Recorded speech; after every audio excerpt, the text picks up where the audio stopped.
Bienvenue sur Africa 24 dans cette nouvelle édition du Non-Stop Info. Voici les titres de l'actualité. Le Burkina Faso a célébré ce dimanche le 56e anniversaire de son accession à l'indépendance. Dans son adresse à la nation, le chef de l'État, Roch Marc Christian Kaboré, appelle à l'unité.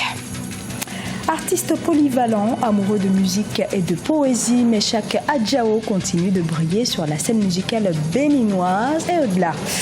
Puis retour dans ce journal sur la deuxième journée du championnat nigérien de football avec 2 rencontres au programme ce 10 décembre. La campagne est officiellement ouverte en Côte d'Ivoire pour les élections législatives du 18 décembre. Plus de 1300 candidats sont en lice pour ce scrutin qui devrait acter le retour de l'opposition dans l'hémicycle. Ibrahima Dumaba. En Côte d'Ivoire, la campagne pour les élections législatives a été officiellement lancée samedi 10 décembre. Dans la capitale Abidjan, les candidats se focalisent sur leur programme pour l'adhésion des électeurs à leur cause. Les candidats du RHDP appellent à l'unité pour remporter les sièges en jeu à Cocody. On place notre campagne sous le signe d'abord de la proximité, de la cohésion, de l'union, de la fraternité, de la discipline et du vivre ensemble. Dans la commune d'Abobo, les populations ont reçu la visite du mouvement démocratique et social MDS. Son leader promet d'être au chevet des artisans locaux si sa liste gagne les élections. Notre liste est capable non seulement d'aider ces artisans à prospérer, mais encore nous pouvons faire plus. Nous pouvons les organiser à bâtir même des petites et moyennes entreprises. Le scrutin législatif aura lieu le 18 décembre 2016. Pas moins de 1337 candidats sont en lice pour briguer les suffrages des Ivoiriens. Environ 30 000 éléments des forces de sécurité seront déployés pour assurer la sécurité lors de ces élections.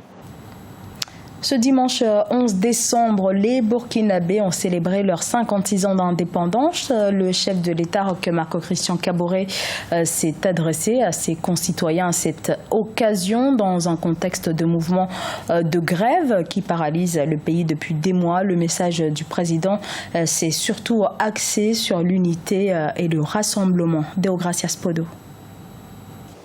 Le Burkina Faso commémore ce dimanche 11 décembre 2016 le 56e anniversaire de son accession à la souveraineté nationale et internationale. C'est la ville de Kaya, dans le centre-nord du pays, qui a été choisie pour abriter les festivités de cet anniversaire auquel participe le président du Faso, Roch Marc Christian Kaboré. La veille, dans son adresse à la nation, ce dernier a insisté sur certaines valeurs que doivent davantage partager le peuple burkinabé, notamment la solidarité, la promotion de la paix, le respect de l'état de droit et les responsabilités individuelles et collective.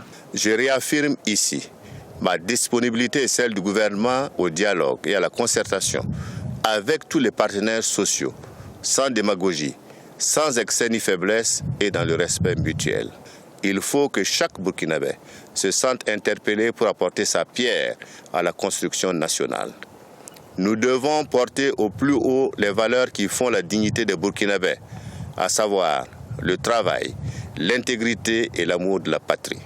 Le Burkina Faso a accédé à l'indépendance le 5 août 1960. Mais depuis quelques années, les festivités commémoratives sont fixées au 11 décembre, date correspondant à la proclamation de la République en 1959. C'est en 2008 que les autorités du pays ont décidé de rendre tournantes les festivités de la fête de l'indépendance. L'occasion de faire un bilan de leurs actions au sommet de l'État et de partager leur vision du pays pour les années à venir. Le président Roch Marc Christian Kaboré s'est prêté à l'exercice. Il a surtout appelé les concitoyens à consolider l'unité nationale et à œuvrer pour le redressement économique du pays. Le Burkina Faso est un pays de défis. Chaque jour, nous devons nous battre, chacun à son poste de travail, pour mériter de la nation et offrir constamment à nos populations des raisons d'espérer à l'amélioration de leurs conditions.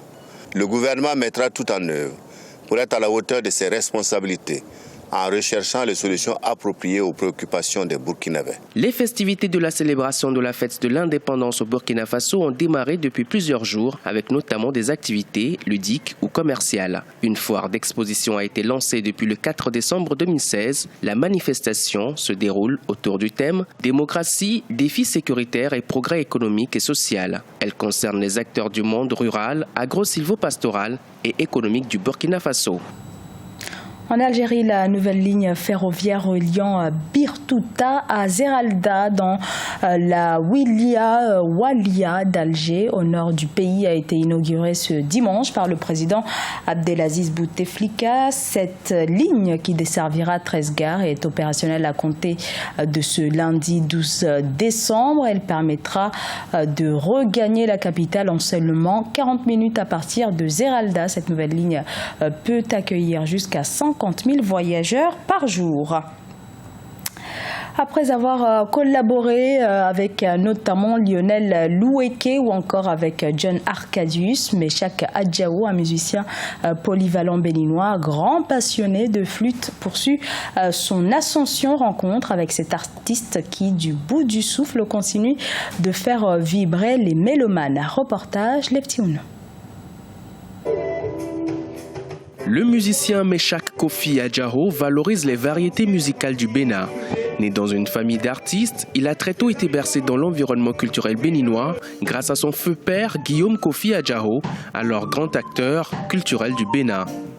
Cette prédisposition lui a permis d'exceller dans plusieurs disciplines artistiques, notamment la musique, le théâtre, la poésie et le dessin. Instrumentiste polyvalent, Meshak Kofi Adjao a exploité ses atouts pour manipuler et maîtriser la flûte à bec, un instrument original et exigeant auquel il est désormais attaché. Meshak s'est inscrit en faculté de linguistique pour ouvrir son intelligence aux influences fécondantes que peut avoir la maîtrise du langage et des langues sur sa pratique de la musique.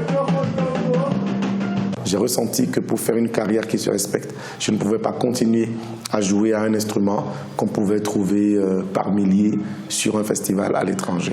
J'ai donc choisi un instrument qui était rare, qui était spécial, qui était difficile à travailler. Je me suis donné un défi pour en faire un instrument qu'on respecte de la simple pacotille scolaire qu'on sait de la flûte à bec.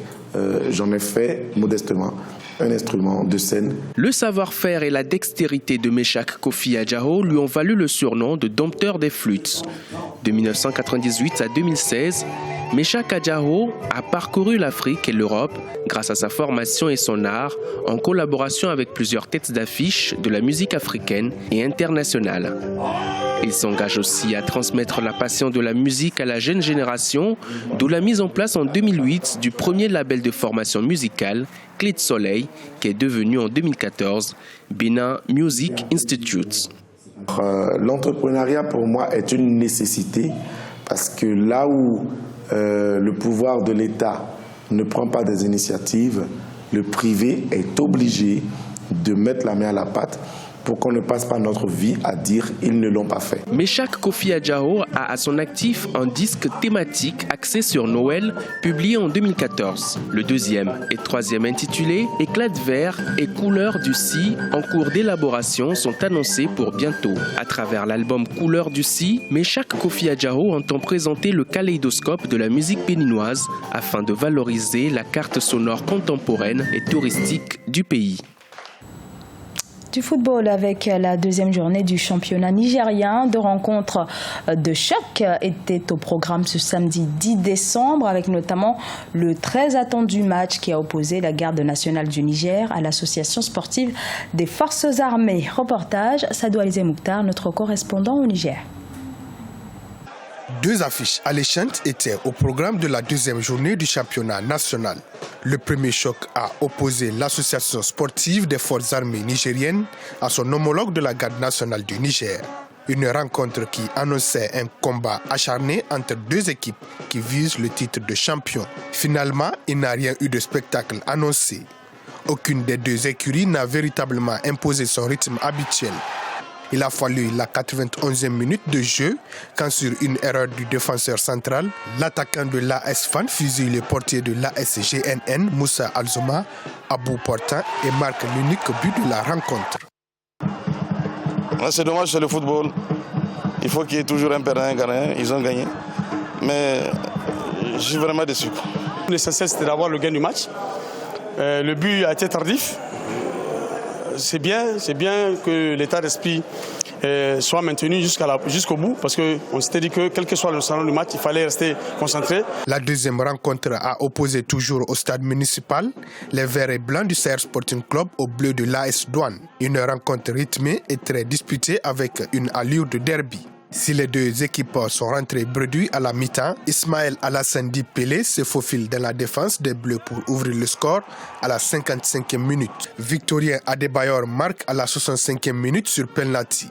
Issa Mossi chinois double la mise pour l'AS Douane et Wankoy Abdulkader enterre le rêve d'un exploit sahélien en marquant un troisième but à la 83e minute. Le Sahel a réussi à réduire le score sur corner à la 90e minute.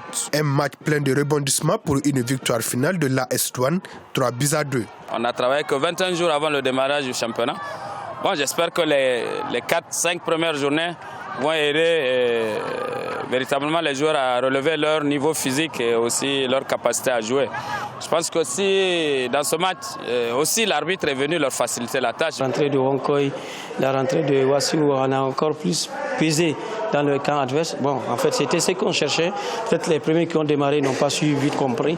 Et donc, ceux qui sont rentrés après avoir encaissé le but, il fallait vite le faire. Et puis, peut-être le positionnement de Adebayor a fait en sorte qu'on a pris le dessus. La troisième journée du championnat du Niger sera marquée par le choc entre les pétroliers de la SONIDEP et les militaires de la Garde nationale du Niger, le samedi 17 décembre au stade municipal de Niamey. Ce journal a été réalisé par l'ensemble de la rédaction. Nous vous remercions pour votre fidélité. Dans un instant, une nouvelle édition de l'actualité sur Africa 24.